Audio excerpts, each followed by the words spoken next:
月5日，近1000维吾尔族人聚集在中国驻土耳其伊斯坦布尔总领事馆外，抗议中国政府在东突厥散针对维吾尔族等穆斯林的暴行。1990年4月5日，喀什巴人乡约200名维吾尔族人与巴人乡当地政府因民族纠纷发生了武装冲突。中国官方把这一事件称为巴人乡暴乱，但维吾尔人称之为巴人乡起义。周一，聚集在伊斯坦布尔示威的这群维吾尔人借此纪念维吾尔人巴人乡起义31周年纪念日。示威的组织者被称为集中营受难者家属平台的成员，他们自去年12月18日开始，就每天到中国总领事馆所在山丘下方的同一处海港进行示威，参与的人数越来越多。同时，世界各地维吾尔人举行了纪念巴人起义活动。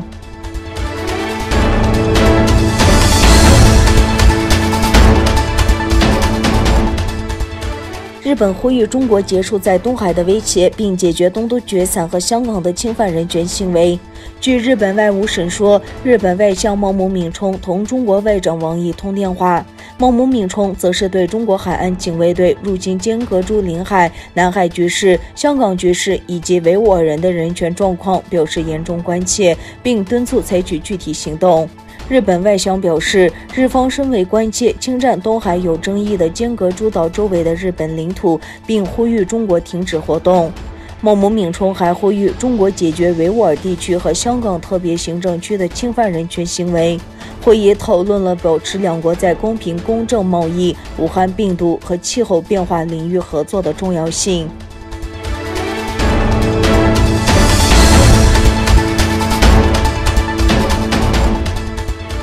德国今年成立了维吾尔人保护联盟，以抗议中国。4月3日，德国年轻人在德国英格尔施塔特自发组织成立了保护维吾尔人权利联盟，以停止与对维吾尔人种族灭绝的当局合作口号下举行抗议示威。抗议活动也得到了总部位于慕尼黑的世界维吾尔代表大会的支持。在抗议活动之前，市委会主席多里昆艾沙先生鼓励德国维吾尔人与德国人一起参加抗议活动。示威活动强烈谴责了中国对维吾尔人的种族灭绝，以及要求该市的孔子学院的关闭。维吾尔人保护联盟的成员在集会上发表讲话，强烈谴责中国对维吾尔人的危害人类罪，并表达了对维吾尔人的同情。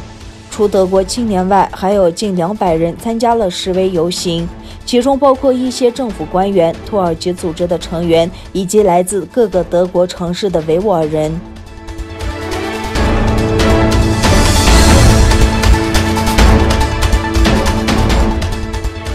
瑞典服饰品牌 H&M 首席执行官上周表示，目前在中国已经关闭约20家门店。近来，中国媒体和网民抨击 H&M 于去年所发布之停用所谓新疆棉的旧声明，随后在中国大陆网络上掀起新一轮抵制潮，各类电商、打车公司还有地图应用程序都删除了任何有关 H&M 的信息，还有些 H&M 实体门店被摘牌或关闭。纽约时报上周报道称 ，H&M 在中国拥有约500家商店，其中20家已关门。上周在中国网络上，除了对 H&M 的抵制，也波及了其他外国品牌，比如运动品牌耐克和阿迪达斯，他们也曾就东突厥散的强迫劳动问题发表过类似声明。